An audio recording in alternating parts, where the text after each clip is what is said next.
हम लोगों के आचरण, हम लोगों की सिद्धांत यहाँ पर माध्यम बनाकर तब आगे आचरण का निमित्त बनता है। इतना अंतर होता है।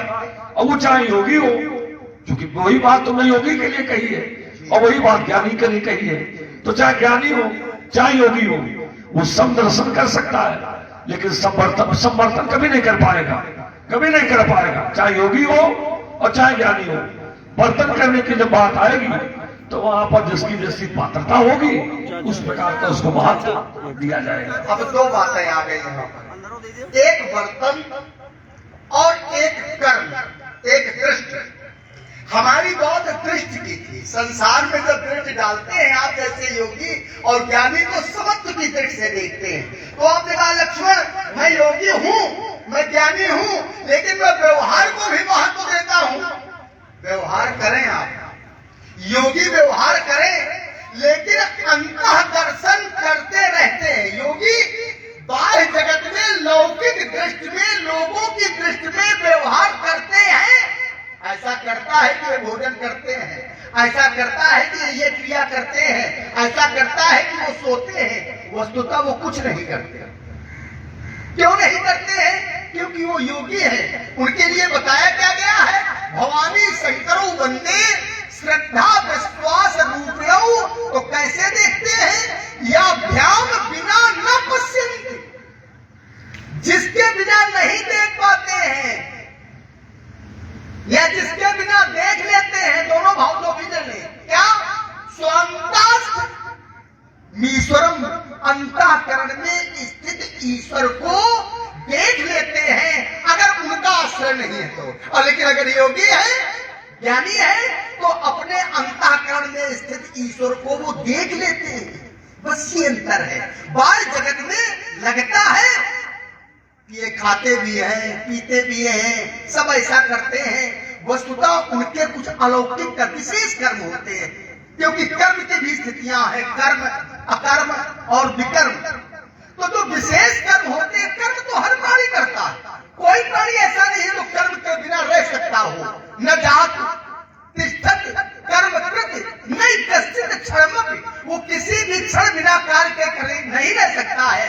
तो आप कर्म करते हो, योगी कर्म करें, लेकिन उनके जीवन में, उनके जीवन का जो ढंग है वो केवल क्या करते हैं, सो अंतः ईश्वरम, अपने अंतःकरण में स्थित ईश्वर का ही दर्शन करते हैं। नहीं तो ऐसे आप जैसे योगियों की स्थिति होती है। नहीं तो अंतःकरण में थोड़ी बात और कह दूं। और जो व्यवहार की आपने बात की कि व्यवहार में समदर्शन नहीं होता, ये बात मैं स्वीकार करता हूँ। व्यवहार में समदर्शन भी होता है और समवर्तन भी होता है, दोनों होते हैं। मतलब व्यवहार भी होता है और दर्शन भी होता है। ये भगवान भी ऐसा करते हैं। भगवान इतने समदर्शी हैं, गहन न पाप पुण्य गुण दोषु, वो न पाप ग्रहण करते हैं, न पुण्य ग्रहण करते हैं, न गुण ग्रहण करते हैं, न दोष ग्रहण करते हैं, लेकिन व्यवहार कैसा करते हैं, तदपि करे सम और विषम विहार। किसके लिए? भगत अभगत हृदय अनुसारा, ये भगवान की स्थिति है। लेकिन योगियों के लिए कोई अभक्त नहीं है, कोई विरोधी नहीं है। इसीलिए ईश्वरम, अंतःकरण ईश्वर का दर्शन। अंतर इतना है, अंतःकरण में जब ईश्वर दर्शन की बात आएगी तो ये परशुराम को तुम्हें बताने की आवश्यकता नहीं है। हम इसका अभ्यास अपने जीवन में कई बार कर चुके हैं, कर रहे हैं, करते रहे। ये तुम्हें बताने की आवश्यकता इसलिए नहीं है क्योंकि अंतःकरण में ईश्वर के दर्शन गुरुदेव की कृपा से होते हैं। कोई भी शिष्य ऐसा नहीं है जो अपनी साधना के बल पर अंतःकरण में उपस्थित ईश्वर के दर्शन कर ले। कोई नहीं ऐसा।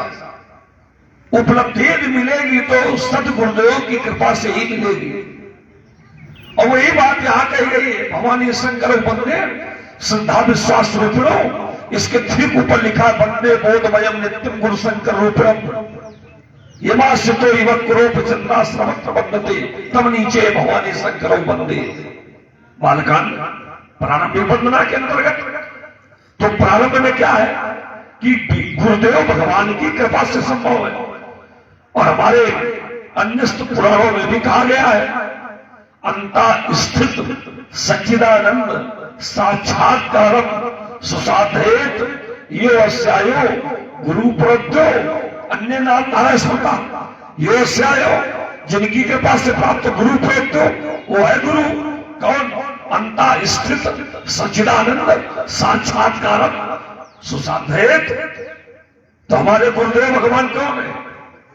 हमारे गुरुदेव तो स्वयं शंकर जी हैं, और शंकर जी हमारे गुरु जी हैं, और शंकर जी ने सारी विद्या हमें दे दी।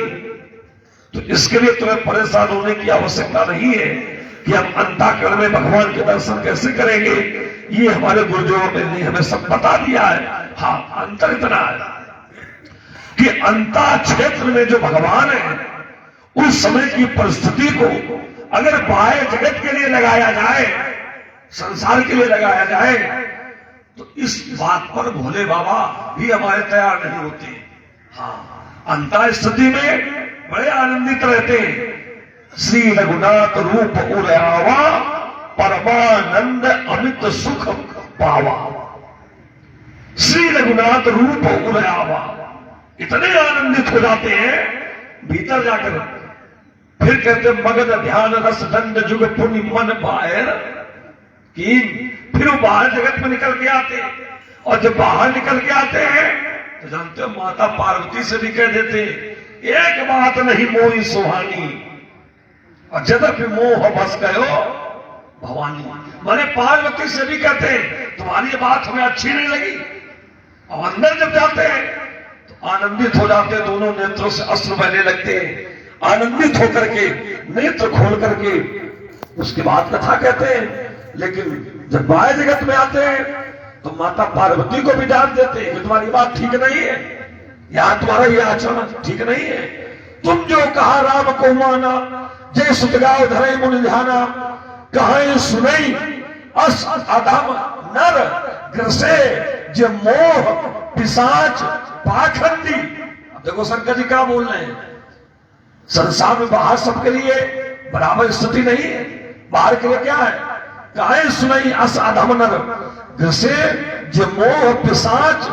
वो कैसे? तो कहते पाखंडी हरिपद विमुख जाने झूठ ना साच।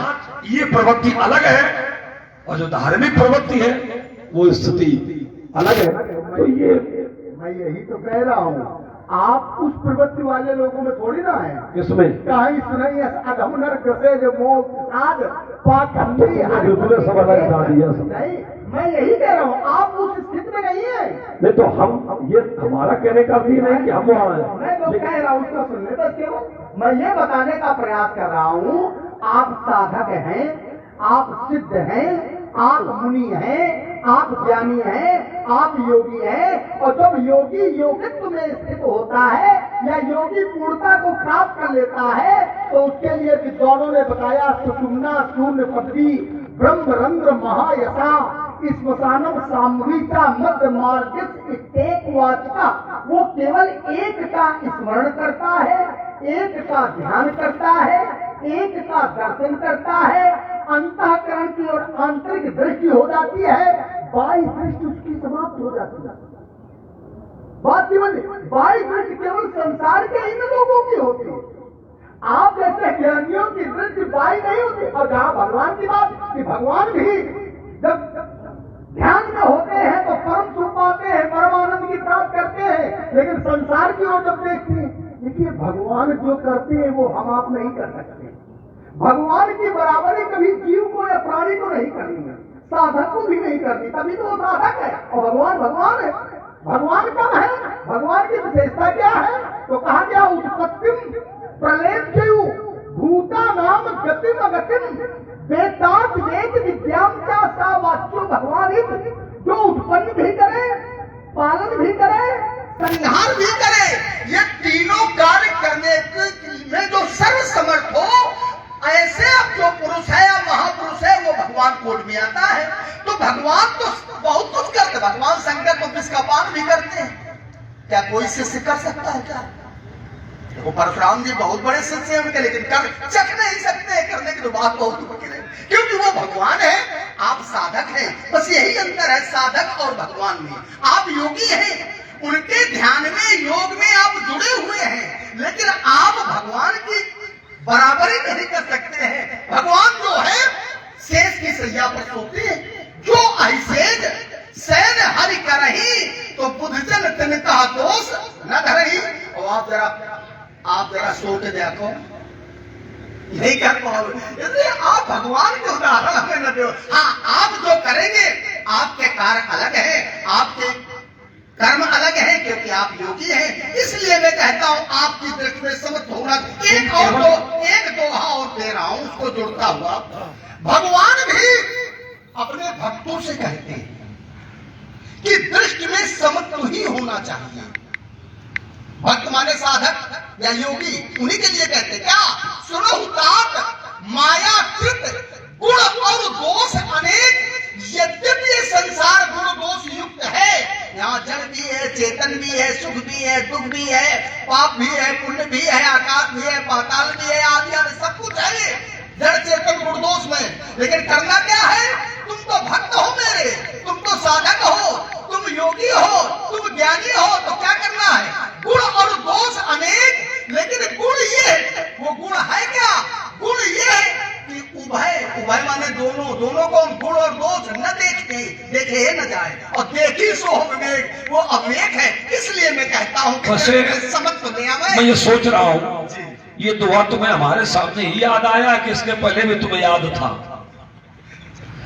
ये दुआ जो तुम पढ़ के सुना रहे हो, ये अभी भी तुम्हें याद आया कि इसके पहले भी तुम्हें याद था? याद न होता तो हम कैसे नहीं, कभी कभी कुछ ऐसे दोहे होते, कुछ ऐसी चौपाइयां होती कि व्यक्ति विशेष को देख करके ही याद आती हैं। ये दुआ तुमने पढ़ा, इस श्लोक तो तुम बहुत पढ़ते हो, बड़ी तैयारी करे हो, ये सिद्ध कर रहे हो तुम। ऐसा कुछ नहीं है, हम तो स्पष्ट बोलते जो हमें अच्छा लगता है। तो चलिए इसी दोहे को लेते जो तुमने अंत में पढ़ा है। बातें तो तुम्हारी और भी बहुत हैं कि जैसा भगवान करे वैसा आप ना करो। देखो भगवान क्या कर रहे हैं ये विषय मैंने ये नहीं बताया कि वही करना चाहते वही हम भगवान की तरह हमें भगवान के आचरण हम करेंगे, ये हमारा विषय नहीं था। मैंने कहा था कि भगवान भी, महादेव जी भी अंतर जगत में जाते हैं तो आनंद का अनुभव करते हैं, जब बाहर निकल के आते हैं तो जिसकी जैसी प्रवृत्ति होती है उसको उस प्रकार का संबोधन महादेव जी भी देते हैं। और उनके शिष्य हैं तो उनके शिष्य होने के कारण जब वो गुणवत्ता को महत्व देकर के निर्णय लेते हैं तो उनके शिष्य होने के कारण क्या हम उनके पद चिन्हों से अलग हो जाएंगे? वो गुणवत्ता देख करके निर्णय लेते तो हम भी गुणवत्ता देख करके निर्णय लेंगे। ये बात ये थी। अब तुमने दोहा पढ़ा कि सुनो तात माया कृत गुण और दोष अनेक, गुण ये उभय न देखिए और देखे सो विवेक। माने संसार में गुण और अवगुण ये माया के द्वारा रचित है। और गुण क्या है? वास्तव में गुण तो ये है कि किसी के ना गुण देखे जाए ना अवगुण देखे जाए, यही गुण है। क्योंकि अवगुण देखने से विरोध होगा और गुण देखने से आसक्ति बढ़ेगी। अगर किसी के बहुत अच्छे लक्षण हैं तो उसके प्रति फिर आसक्ति बढ़ेगी। जैसे पुत्र के लक्षण बहुत अच्छे हैं, बहुत अच्छे गुण हैं, तो पिता का क्या होगा? अगर उसके लक्षणों को देख करके आनंदित हो रहा तो पुत्र के प्रति आसक्ति पिता की बढ़ जाएगी। और यदि किसी के अच्छे लक्षण अच्छे नहीं है और उसको देख लिया, अवगुणों को देखा, तो अवगुण देखने के बाद निश्चित मानो कि विरोध होगा, अरुचि बढ़ेगी।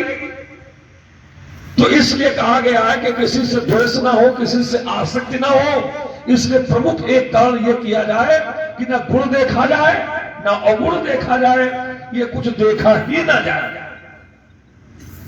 तो ये दुआ तो तुम्हारा हमें बहुत अच्छा लगा, लेकिन एक काम करो, तुम्हारी बात हम मान लेंगे, लेकिन ये नियम पहले विश्वामित्र जी पर जाकर के लगाओ।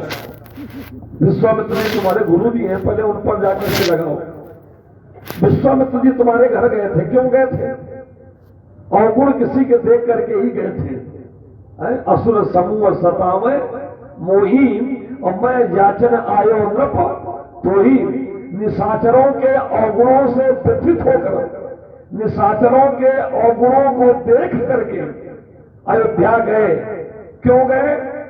तो कहा ज्ञान विराग सकल गुण, माने गुण लेने के लिए, गुण लेने के लिए, और अवगुण देख करके गए। और गए कहा? गुणी के पास में। और लक्ष्मण तुम्हें ये दुआ आता था कि गुण अवगुण दोनों दिखे न जाए, चक्कर में न पड़ो। तो तुम्हें तत्काल विश्वामित्र जी से कहना चाहिए, महाराज वो जो राक्षस कर रहे हैं अवगुण, उनका करने तो तुम चक्कर में न पड़ो, तुम अज्ञानी, और हमें भी लेवा के ना चलो, हमें ही घर में रहने दो, क्योंकि हमें मान रहे हो गुण और शास्त्रों को मान रहे हो दोष अवगुण। आप हो विवेकी, आप हो ज्ञानी, तो गुण अवगुण के चक्कर में तुम न पड़ो, तुम जहां जा रहे हो जाओ। तो ये दुआ विश्वामित्र जी को तुम्हें सुनाना चाहिए। तो मेरा विश्वास कह रहा है कि विश्वामित्र जी ही तुम्हें इसका उत्तर दे देते, तुम्हें परशुराम के सामने दुआ पढ़ने की फिर आवश्यकता न पड़ती। तो ऐसा तुमने क्यों नहीं किया, हमें ये बताओ। उसका एक कारण है, क्योंकि विश्वामित्र जी हमारे गुरु भी हैं और पिता कोट में भी हैं। क्योंकि मेरे पिताजी ने बाद में कह भी दिया था कि तुम मुनि पिता आन नहीं को, और हमारे गुरु भी है। तो विश्वामित्र जी से मैंने इसलिए, क्योंकि वो हमें स्वयं सुनाते हैं,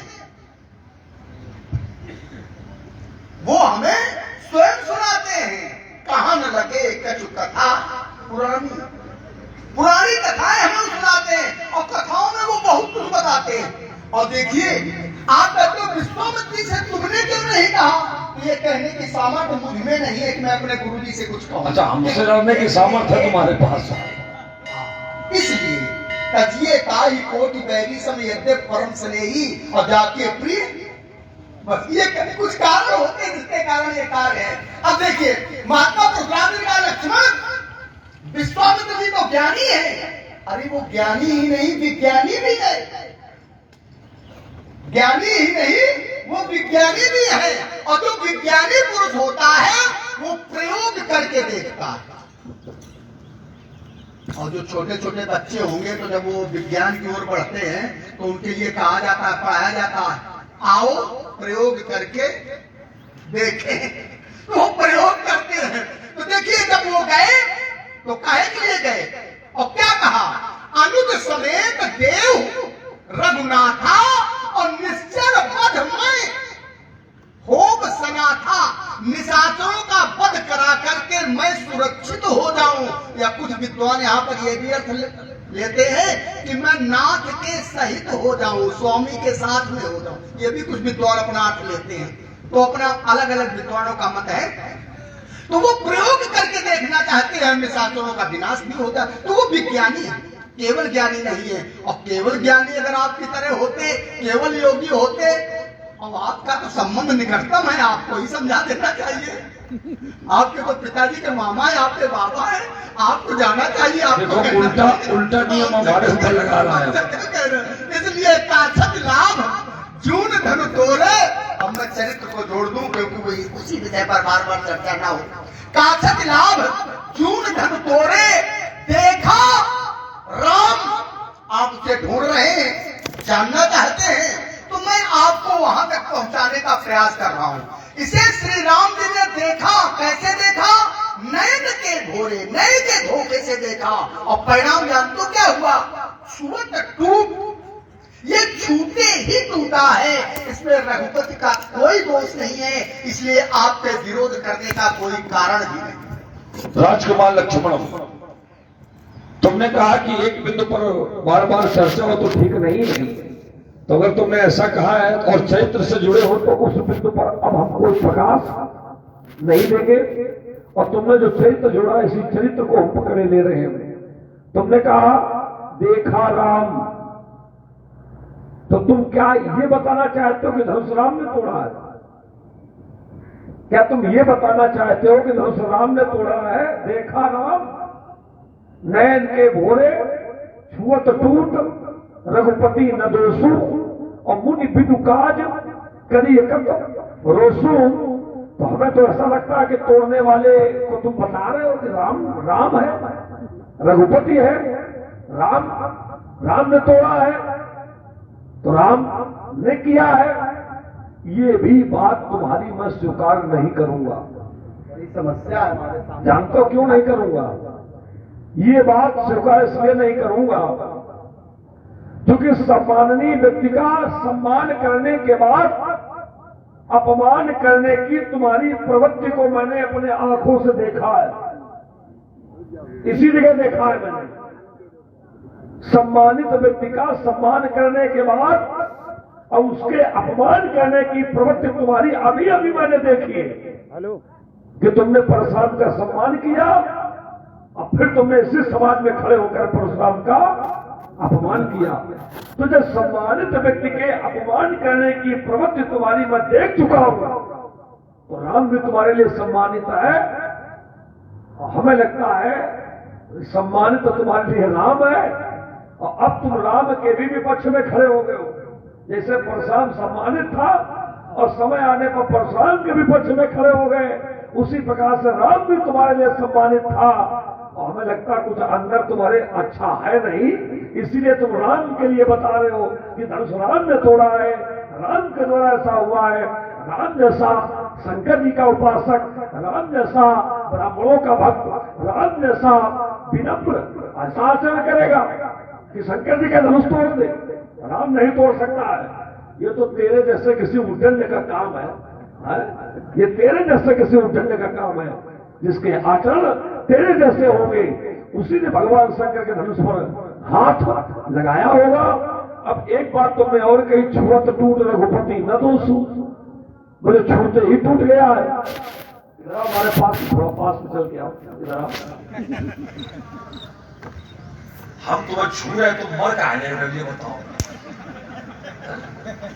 हम तुम्हें देखो छू रहे कि नहीं छू रहे, देखो छुए अभी मरे का है माने कह रहा छुआ तो टूट, छू लिया गया तो टूट गया। हम लक्ष्मण तो छू रही क्यों नहीं मर रहे? क्या उल्टा पाठ पढ़ाया, छुआ टूट। हो सकता है छूने की अपनी कला हो।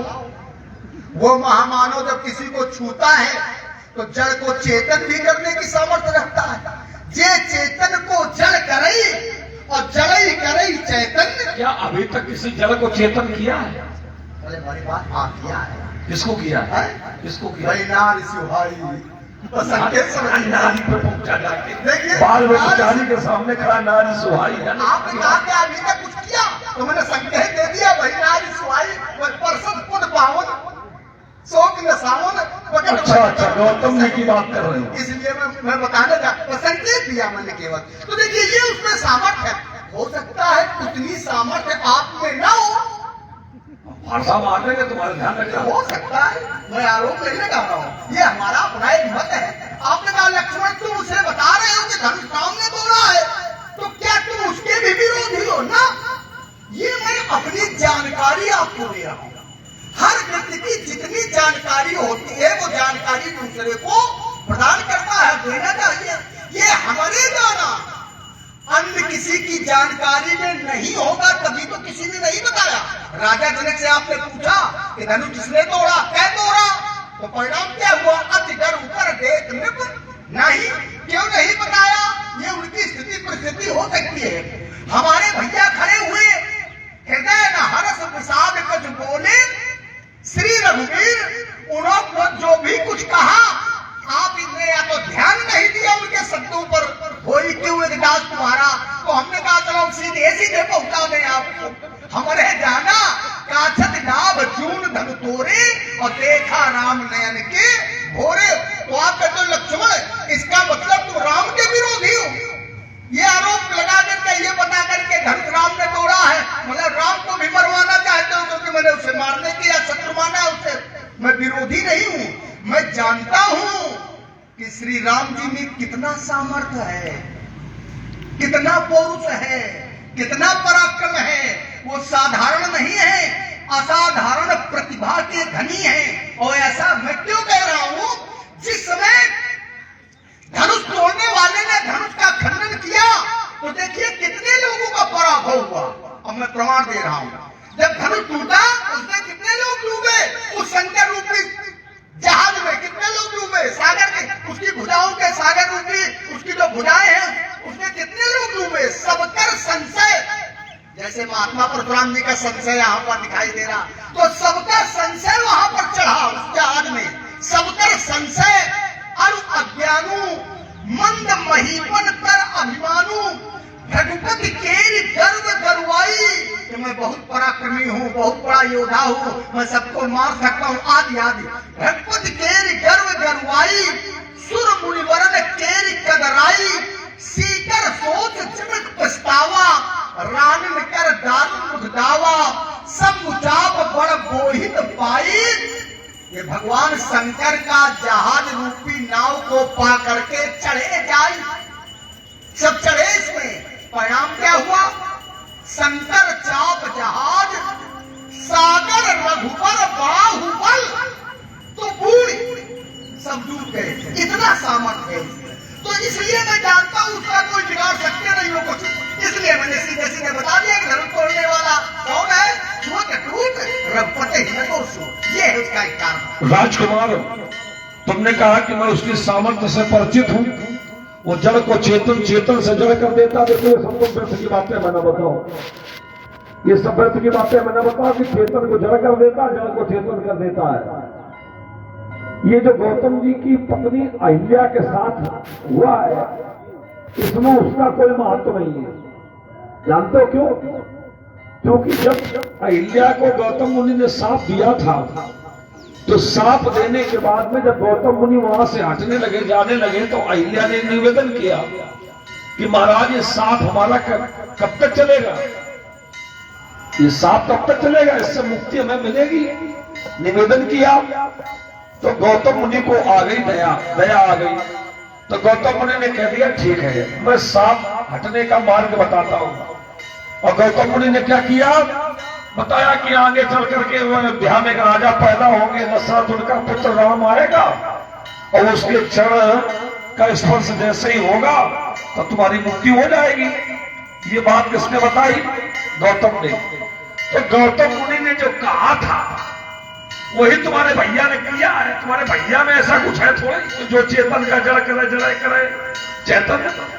गौतम मुनि ने अगर पुष्ट ना किया होता और फिर तुम्हारे भैया ने कुछ करके दिखाया होता तो मैं तुम्हारे भैया के महत्व को समझता, लेकिन जो गौतम मुनि कह गए हैं वही उन्होंने कर दिया है, तो इसमें तुम्हारे भैया की कोई महत्ता नहीं है। और यदि है तो मैं तुम्हारे भैया का आह्वान करता हूं, वो हमारे फरसे को जड़ से चेतन करके दिखाए, हमारे हाथ को चेतन से जड़ करके दिखाए, हमारे धनुष को जड़ से चेतन करके दिखाए, फरसे को रोक के दिखाए, हाथ को रोक के दिखाए, धनुष में सक्रियता दिखाए।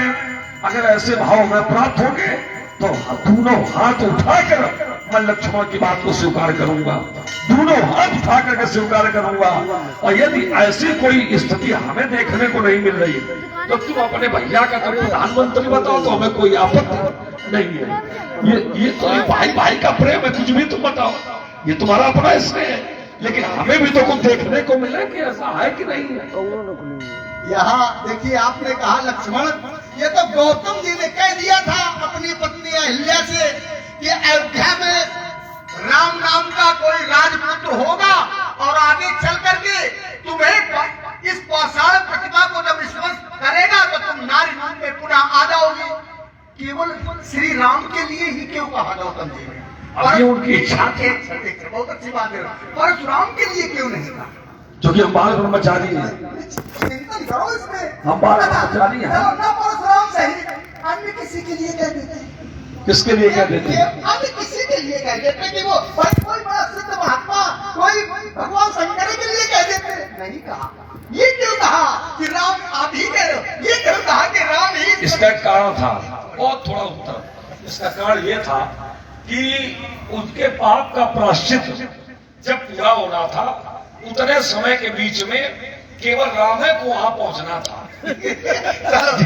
समय का प्रायश्चित था, इसलिए राम के लिए कह दिया गया। ये बहुत चतुराई भरा उत्तर आपका है। अब देखिए, मैं दोहा पढ़ रहा हूं, उसी में उत्तर है। ये अहिल्या ही चाहती थी, अहिल्या भी चाहती थी कि इनके चरण कमल हमें मिले, कि रज मिले। क्या चरण कमल रज चाहती, कृपा करो।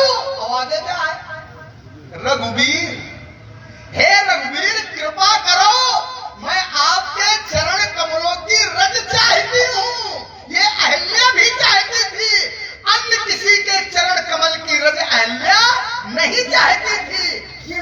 शेष का। और आपने कहा लक्ष्मण मैं उसको कैसे मान लूं असाधारण, मैं उसको कैसे मान लूं कि वो जड़ को चेतन कर सकता है, हमारे परसे को वो जड़ कर दे।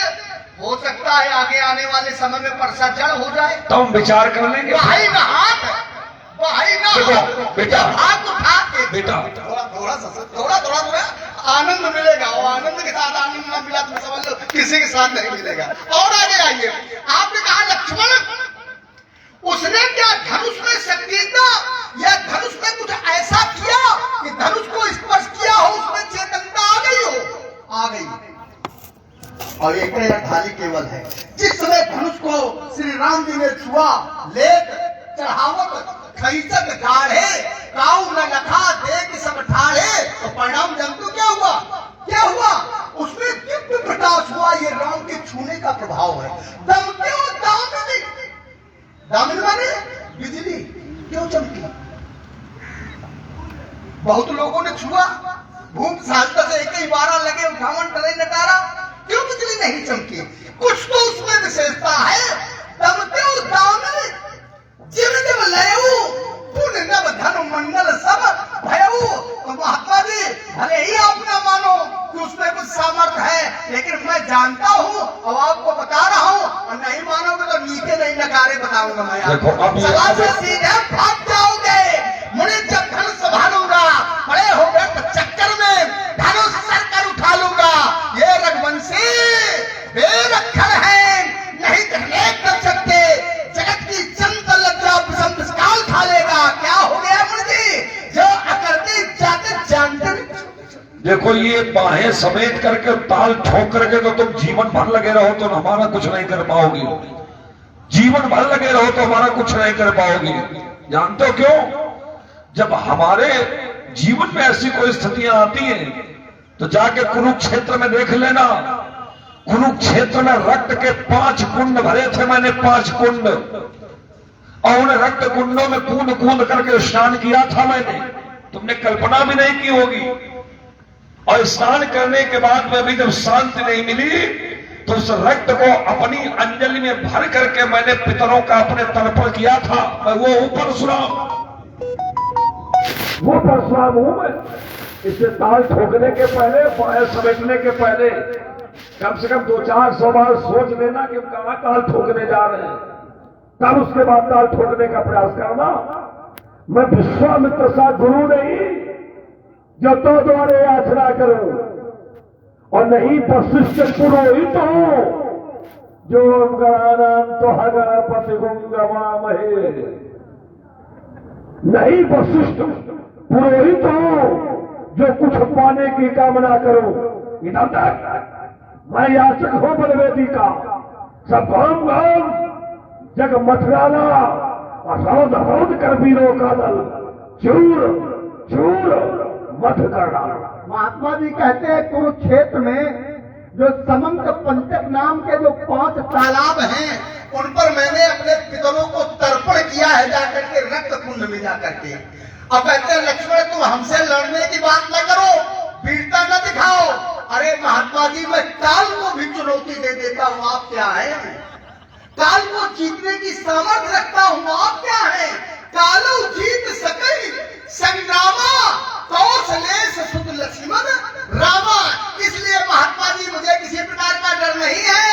ये गगन गड़गड़ाएगा, प्रलय मच जाएगी, लक्ष्मण के बाणों की आंधी दबाएगी, प्रकट पड़ेगा सारी मिथिला भूमि में।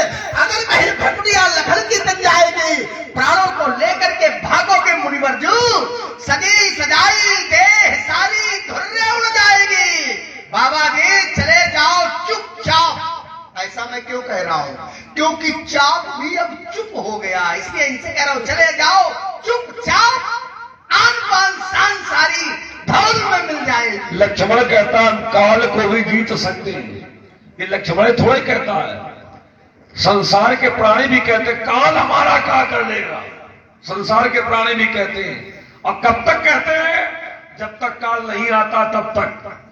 जब तक आता नहीं है तब तक कहते काल कर लेगा, और जिस दिन काल आ जाता है उस दिन कहने के लिए बचते ही नहीं कि काल हमारा क्या कर लेगा, उससे जो करना होता है।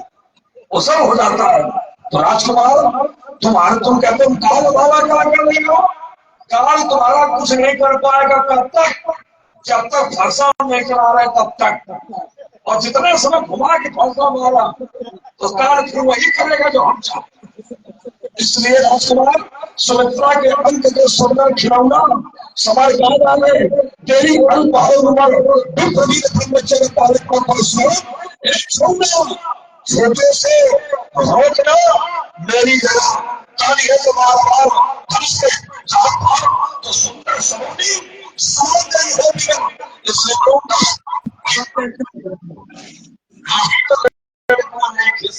महात्मा जी कहते हैं कि संसार में हर प्राणी यही करता कि काल मेरा क्या करेगा। हर प्राणी कहते होंगे और मैं तो काल का भक्षण करने की दिशा में करता हूँ। लेकिन काल सबका भक्षण करता है। हर जगह में लाल सकल जग काल कलेवा, ये सारा संसार काल का कलेवा है। उसको व्यास रूप में भक्षण कर लेता है, लेकिन लक्ष्मण काल का भक्षण कर लेता है। और इसके लिए कहा गया तुम कदांत भक्षण सुर प्राता कह रघुवीर समुद्र भ्राता। इसलिए महात्मा जी इनसे हमारी तुलना न करो। हम क्या है, हमें कहने की जरूरत नहीं है, समझने की जरूरत है। इसलिए क्षण में शास्त्रों को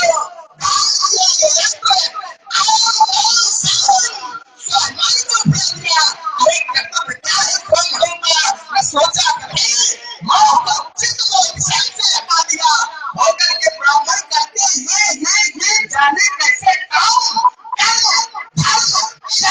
एक साथ दोनों जोड़ा लिया लगा लिया टीका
मैं सुन रहा था सम्मान इतना गहरा सम्मान हो गया, आध्यात्मिक भी और बड़ा ही, और इतनी बादल आए, इतनी गर्जना हुई, अनेक भी पूर्ण हुआ जो है समझ में नहीं आ रहा कि ये तो बोले नहीं पड़ रही। इतने बादल छाए, इतनी गर्जना हुई और एक बूंद भी नहीं नीचे आ रही। वहां समझ रहे हैं आप लोग? इतना सुंदर संवाद हो रहा है, इतनी मेहनत हो रही, इतना सब हो रहा है, और उसके बाद भी बात ये नहीं है, बात